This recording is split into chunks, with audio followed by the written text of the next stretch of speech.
Hello and अस्सलाम वालेकुम।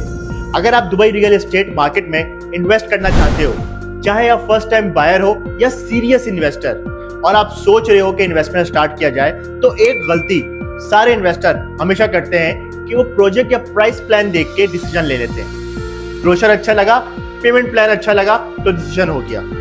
लेकिन really Dubai real estate market में अगर इन्वेस्टमेंट करना है तो ये इसका सही तरीका नहीं है।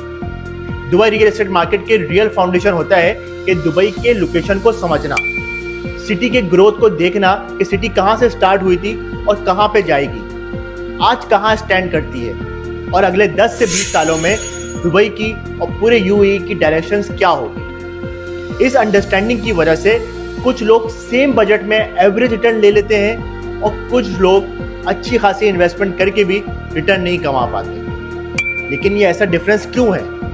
कुछ का रेंटल इनकम अच्छा आता है और कुछ का रेंटल इनकम बहुत बुरा। और इसीलिए आज की इस वीडियो में हम सिर्फ प्रोजेक्ट की बात नहीं करेंगे, हम दुबई की ग्रोथ स्टोरी को समझेंगे, उसकी प्लानिंग को समझेंगे, और ये कि कैसे एक डेजर्ट से दुबई वर्ल्ड का fastest growing real estate market में कन्वर्ट हुआ।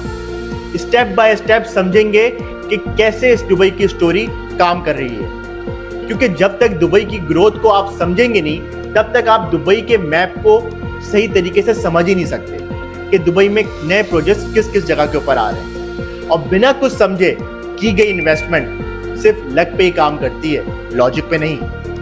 अगर आप इस चैनल पे नए हैं, मेरा नाम है उमैर रजा और मैं हूं दुबई रियल एस्टेट मार्केट में प्रॉपर्टी पोर्टफोलियो मैनेज करता हूं। मैं कोई मोटिवेशनल स्पीकर नहीं हूं, मैं एक ऑन ग्राउंड प्रोफेशनल रियलिटर हूं जो इन्वेस्टर और फर्स्ट टाइम बायर को डेटा, प्लानिंग और सही डिसीजन के साथ गाइड करता हूं। पिछले कुछ सालों में मैंने दुबई रियल एस्टेट मार्केट में काम करते हुए 100 ऑफ बायर्स, इन्वेस्टर्स और फैमिलीज के साथ डायरेक्टली डील किया है। सिर्फ प्रोजेक्ट ही सेल नहीं किया, बल्कि मार्केट का गैप समझाया है कि कुछ लोग दुबई रियल एस्टेट मार्केट में स्ट्रॉन्ग रिटर्न कैसे बना लेते हैं और कुछ लोग नहीं बना पाते। मैंने देखा है कि कैसे एक फर्स्ट टाइम बायर तो सिर्फ रेंट से परेशान होता है, सिर्फ गाइडेंस के साथ अपनी पहली इन्वेस्टमेंट शुरू कर लेता है, और कैसे एक एवरेज इन्वेस्टर बिना रिस्क लिए ज्यादा से ज्यादा रिटर्न कमा सकता है। तो अगर आप दुबई में फर्स्ट टाइम प्रॉपर्टी बाय करना चाहते हैं, ये इन्वेस्ट करना चाहते हैं, या ये देख रहे हैं कि आपको फियर है और कंफ्यूजन है, या फिर रेंट से निकल के ओनरशिप की तरफ जाना चाहते हैं, तो इस चैनल को जरूर फॉलो और सब्सक्राइब करें। क्योंकि आने वाले दिनों में मैं कुछ ऐसी वीडियोस डालने वाला हूं जो आपको फैक्ट्स एंड फिगर बताएगी। मेरा क्लियर टारगेट है कि अगले 5 सालों में 1000 लोगों को दुबई रियल एस्टेट मार्केट के थ्रू राइट डिसीजन लेने में मदद किया जाए, चाहे वो फर्स्ट टाइम बायर हो या लॉन्ग टर्म इन्वेस्टर या पैसिव इनकम के बारे में अपना सोच रहे हो। So let's start the game.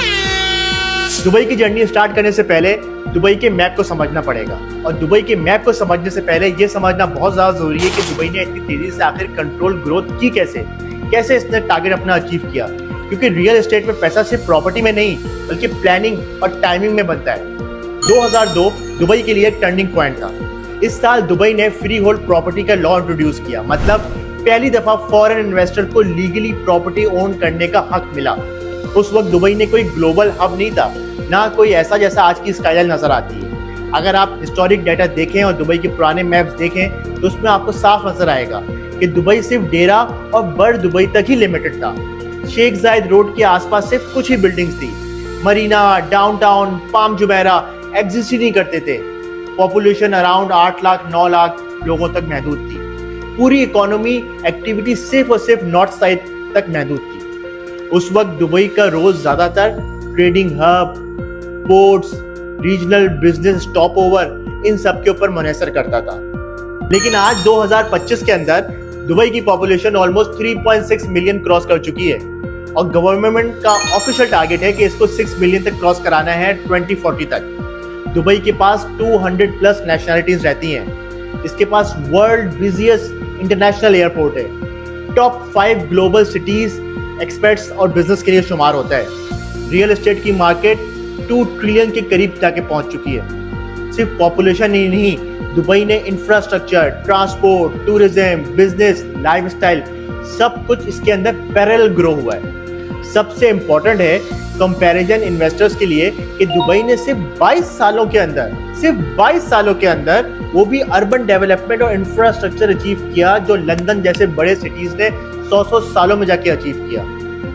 अगर एग्जाम्पल की बात करें तो लंदन के अंदर जो अंडरग्राउंड ट्रैम बनी वो 1863 से डेवलप हो रही थी। दुबई मेट्रो सिर्फ और सिर्फ 4 सालों के अंदर बन गई। पाम जुमेरा दुनिया का largest man made island under 10 years के अंदर बन गया। डाउनटाउन दुबई जीरो से वर्ल्ड आइकन बुर्ज खलीफा के साथ कितना जल्दी बना।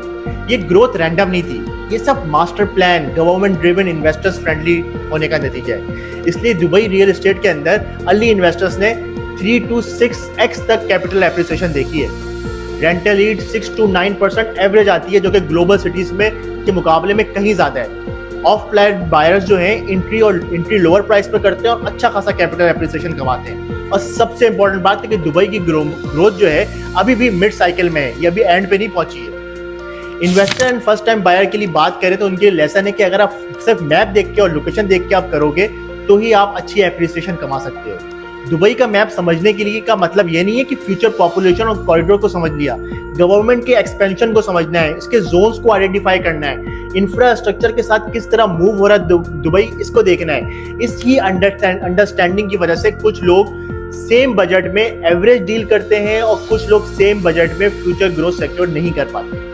दुबई आज एक सिटी नहीं, ये मल्टीपल लाइफस्टाइल का कॉम्बिनेशन है। 2002 में दुबई सबके लिए ऑलमोस्ट सेम सिटी था, चाहे आप डेरा में रहते हो या बर दुबई में। लाइफस्टाइल का डिफरेंस बहुत ही कम था, सेम शॉपिंग एक्सपीरियंस था, फैमिली हैंगआउट, स्कूल्स, हॉस्पिटल सब ऑलमोस्ट सेम ही थे। डेली रूटीन भी ऑलमोस्ट लोगों का वहाँ पे उस वक्त सेम ही रहता था। उस वक्त दुबई जो मेन लोकेशन थी वो एक मेन सिटी नहीं था, बल्कि एक कॉम्पैक्ट कमर्शियल हब था। आज जो दुबई है, आज जो आप इसको दुबई देख रहे हैं, ये माइक्रो कम्युनिटीज का शहर है। आज दुबई एक सिटी नहीं है, बल्कि मल्टीपल सिटीज का कॉम्बिनेशन है। हर मेजर एरिया अपना इकोसिस्टम, अपनी ऑडियंस और अपना लाइफस्टाइल डिफाइन करता है। दुबई में अब 200 से ज्यादा मास्टर प्लान कम्युनिटीज हैं। हर कम्युनिटीज के अपने स्कूल्स, अपने पार्क्स, ऑफिसेज, रिटेल स्टोर्स हैं। रेजिडेंट्स अपनी लाइफ 90% अपनी कम्युनिटी के अंदर ही स्पेंड कर देते हैं।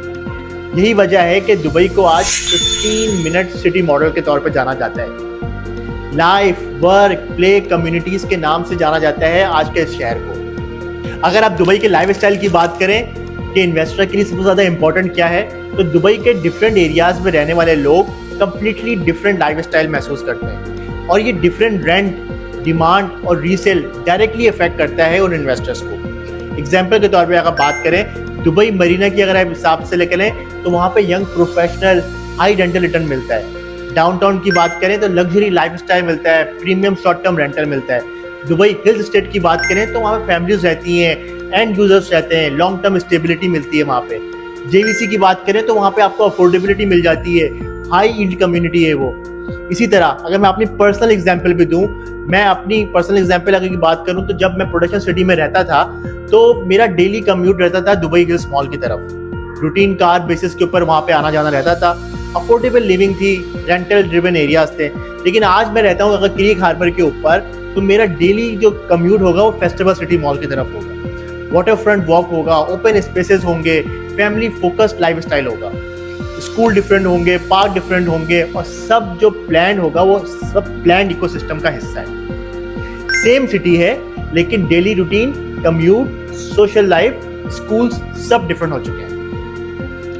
वाटर फ्रंट कम्युनिटीज में अगर आप रेंट की बात करें तो 15 to 20% हायर होते हैं एज कम्पेयर टू दूसरी कम्युनिटीज के। फैमिली सेंट्रिक एरियाज होते हैं, टेनेंट को रिटेंशन लॉन्ग टर्म ज्यादा होती है, जो आपके वीकेंड रेट होता है वो भी कम होता है। मिक्स यूज ऑफ कम्युनिटीज होता है, कैपिटल एप्रिसिएशन ज्यादा होता है, मास्टर प्लान एरियाज होते हैं, प्राइस की वोलेटिलिटी कम होती है। इसलिए सेम बजट के साथ एक ही इन्वेस्टर को 7%, 8% यील्ड आराम से मिल जाता है और दूसरा इन्वेस्टर 9% यील्ड की ग्रोथ को सिक्योर कर लेता है, क्योंकि ये टोटली डिपेंड करता है कि आप किस एरिया के ऊपर इन्वेस्ट कर रहे हैं। तो इसलिए लाइफस्टाइल को मैच करना सबसे बड़ा टास्क है। इन्वेस्टर और फर्स्ट टाइम बायर के लिए एक लेसन होता है कि इन्वेस्टर को ये सोचना पड़ेगा कि सिर्फ मैप पर पिन लोकेशन से आइडेंटिफाई नहीं करना है, टेनेंट की प्रोफाइल को देखना है कि वो किस तरीके का है, रेंटल की डिमांड को डिसाइड करना है, रीसेल की डिमांड को डिसाइड करना है कि कल को बेचना है तो फौरन बिक जाए, लॉन्ग टर्म एप्रिसिएशन को इन्फ्लुएंस करना है कि इसको अगर हम रखेंगे तो एप्रिशिएट होगा या नहीं होगा।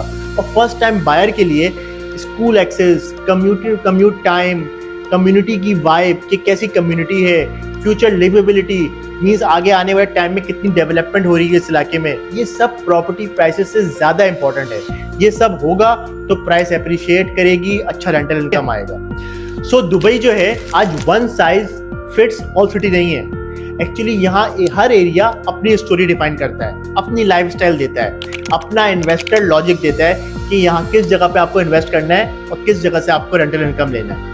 इसलिए दुबई का मैप समझना और कम्युनिटी के डायनेमिक्स को रीड करना सक्सेसफुल प्रॉपर्टी डिसीजन का मींस के बेस करता है, और यही इसका रियल सीक्रेट है। सो आज की वीडियो का आखिरी असाइनमेंट भी है, और आखिरी असाइनमेंट ये है कि आपको बताना है कि आपको दुबई में प्रॉपर्टी के लिए इन्वेस्टमेंट के लिए अगर देख रहे हैं तो क्या चीज़ देख रहे हैं, आपका बजट कितना है और आपका अगला गोल क्या है, और आप एंड यूज़र हैं या आप अपने रेंटल इनकम के लिए देख रहे हैं। कैपिटल ग्रोथ फोकस है या कैपिटल एप्रिसिएशन फोकस है। सिर्फ वीडियो देख के स्क्रॉल मत कीजिएगा, ये लर्निंग जर्नी का हिस्सा रहिएगा, क्योंकि मेरा गोल है कि दुबई में 1000 कॉन्फिडेंट इन्वेस्टर्स को बनाना जो डेटा ड्रिवन प्रॉपर्टी में इन्वेस्ट करें, बिल्ड करें अपना पोर्टफोलियो, और एक इमोशंस के साथ नहीं बल्कि अंडरस्टैंडिंग के साथ प्रॉपर्टी की जर्नी को स्टार्ट करें। सो मेरा नाम है उमैर, और ये चैनल सिर्फ प्रॉपर्टीज देखने के लिए नहीं, दिखाने के लिए नहीं, बल्कि समझाने के लिए है। सो आज की वीडियो हम यहीं ख़त्म करते हैं। इंशाल्लाह अगली वीडियो में दोबारा मुलाकात होगी। सो अल्लाह हाफिज़।